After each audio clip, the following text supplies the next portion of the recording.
આ મુરુભાઈ બારોટની ઉંમર અત્યારે 67 ઉપર છે। 68 વર્ષ થયા મિત્રો। મુરુભાઈ બારોટને 68 વર્ષ થયા।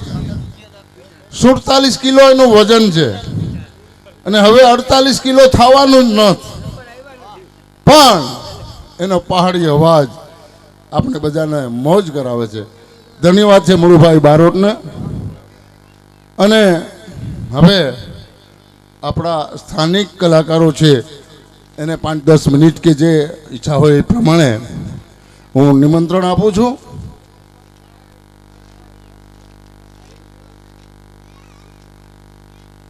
વાહ વાહ વાહ।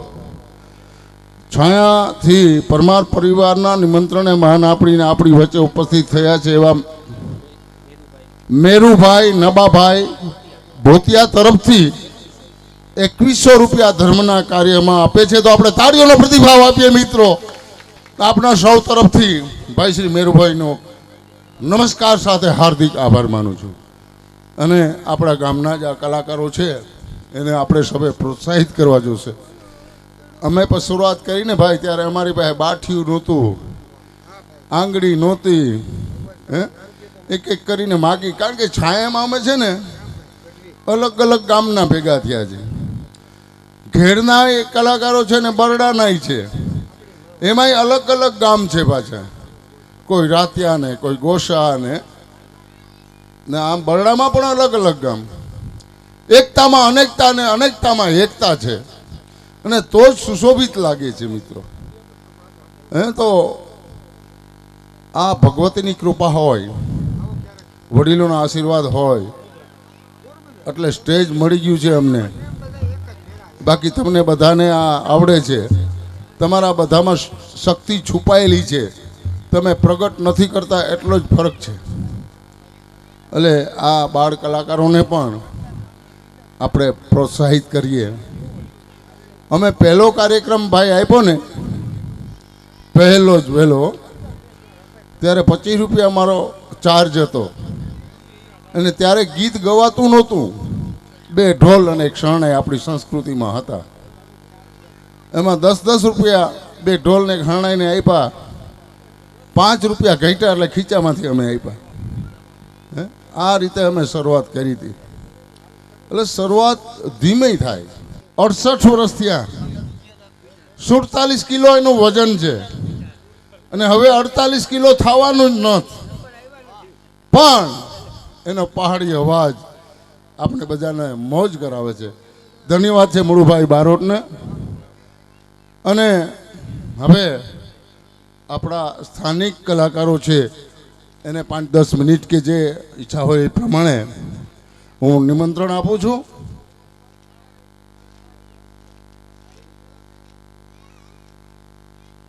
વાહ વાહ વાહ।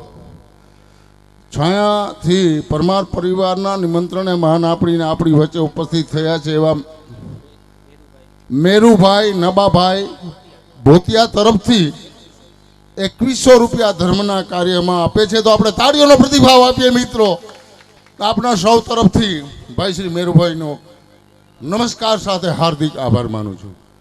અને આપણા ગામના જ આ કલાકારો છે એને આપણે સૌએ પ્રોત્સાહિત કરવા જોશે।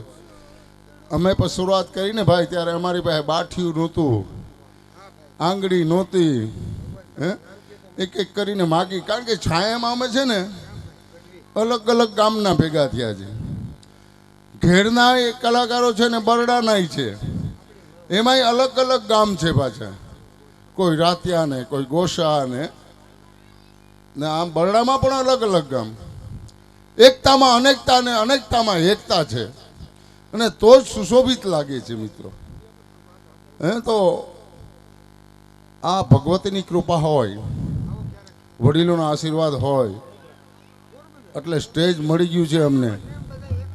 બાકી તમને બધાને આ આવડે છે, તમારા બધામાં શક્તિ છુપાયેલી છે, તમે પ્રગટ નથી કરતા એટલો જ ફરક છે। એટલે આ બાળ કલાકારોને પણ આપણે પ્રોત્સાહિત કરીએ। અમે પહેલો કાર્યક્રમ ભાઈ આપ્યો ને, પહેલો જ વહેલો, ત્યારે 25 રૂપિયા મારો ચાર્જ હતો અને ત્યારે ગીત ગવાતું નહોતું, બે ઢોલ અને એક શરણાઈ આપણી સંસ્કૃતિમાં હતા. એમાં 10-10 રૂપિયા બે ઢોલ ને શરણાઈને આપ્યા, 5 રૂપિયા ઘટ્યા એટલે ખીચામાંથી અમે આપ્યા. આ રીતે અમે શરૂઆત કરી હતી. એટલે શરૂઆત ધીમે થાય પણ મક્કમતાથી થાય તો એ આપણે નક્કી કરેલું લક્ષ્ય મળે. પુરુષાર્થ, પ્રાર્થના અને પ્રતીક્ષા એક ધ્યેયથી કરો ને તો નક્કી કરેલું લક્ષ્ય મળે અને મળે. ન મળે તો માનવું કે આમાં કંઈક આપણી ખામી છે, પુરુષાર્થની ખામી છે કે પ્રાર્થનાની ખામી છે અથવા તો પ્રતીક્ષાની ખામી છે. ફરીને ચોટો તો એ લક્ષ્ય એ ભગવાને કાળિયા ઠાકરે દેવું જ પડે. અને કાળિયો ઠાકર ગામના છોકરાઓને વિનંતી કરું છું, આવી જાઓ, તમારી જ રાહ જોઉં છું. ગામના છોકરાઓને વિનંતી આપું છું. અને કાળિયો ઠાકર એ એમ કહે છે, શું કહે છે રામભાઈ ખબર છે? કાળિયો ઠાકર એમ કહે છે કે તું એકવાર મારો થઈ જા, પછી તારો ન થાવ તો મને કહેજે. તું એકવાર મારું ધ્યાન ધરીને જો, પછી તારું ધ્યાન ન રાખું તો મને કહેજે. એમ કાળિયો ઠાકર. શરણાગતિ સ્વીકારો, અને શરણાગતિમાં જે સુખ છે એવું બીજું ક્યાંય સુખ નથી. અહમ ભાવમાં ક્યાંય સુખ નથી, અભિમાનમાં ક્યાંય સુખ નથી. મારા જેવાને બે શબ્દો બોલતા આવડતા હોય ને ગાતા આવડતું હોય અને અભિમાનમાં ફરતો હોય. અહમ એટલે અભિમાન. અહમ ગોટો એવો મોટો જેનો જગમાં જડે ન જોટો, મોટો થઈને ખોટો થઈશ તો તારા કર્મનો ન ફૂટે કોટો. આ છે અલગ ધણીનો ઓટો. આપણે સૌ અલગ ધણીને ઓટે ભેગા થયા છે. મારે ને તમારે આ ઓટો ખાલી કરવો પડશે. આ સંસાર પણ એક અલગ ધણીનો ઓટો છે. ભાવે કભાવે ઓટો ખાલી કરવો પડશે. માટે શું કર્મ કરી કમાઈ કરી લે, મેળવી લે માન મોટો. સમય આવશે ત્યારે જાવું પડશે, પછી જેમ તેમ રહીશ તું જોતો. આ છે અલેખ ધણીનો ઓટો. વીજળીને ચમકારે મોતીડા પરવો, આપણે સંતો આપણે સમજાવે છે, આપણે એક સ્વપ્નું છે. એ સંસારરૂપી સપનામાં કંઈક સારું કામ કરી લ્યો. જોગી યોગી નો થવાય તો કઈ નહીં, પણ કોઈને સારા કામમાં ઉપયોગી થઈ જવાય ને તો એક પ્રકારની ભક્તિ છે. આજે રામભાઈ જે કાર્ય કરી રહ્યા છો એને આપ સૌ સહયોગ આપો છો, એ પણ એક પ્રકારની ભક્તિ છે મિત્રો. એ પણ એક ભક્તિ છે. એટલે શું કર્મ કરી કમાઈ કરી લે, મેળવી લે માન મોટો. સમય આવશે ત્યારે જ આવવું પડશે, પછી જેમ તેમ રહીશ જોતો. આ છે અલેખ ધણીનો ઓટો. બની જા સાણો કહે છે રાણો, મોકો મળે ના હાથી મોટો. સમજીને ચેતી જા, પછી ફરવો ન પડે ફેરો ખોટો. આ છે અલેખ ધણીનો ઓટો.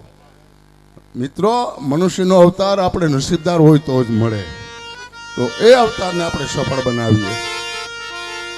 વાહ વાહ. હામદપરાથી નિમંત્રણ માન આપીને ઉપસ્થિત થયા છે ભાઈ શ્રી જીવાભાઈ માલદે તરફથી. એની શક્તિ પ્રમાણે હું એને નમસ્કાર કરું છું. 100 રૂપિયા ધર્મદામાં આપે છે. ધન્યવાદ, આભાર. અને આજ ગામના યુવાનો આવી ગયા છે.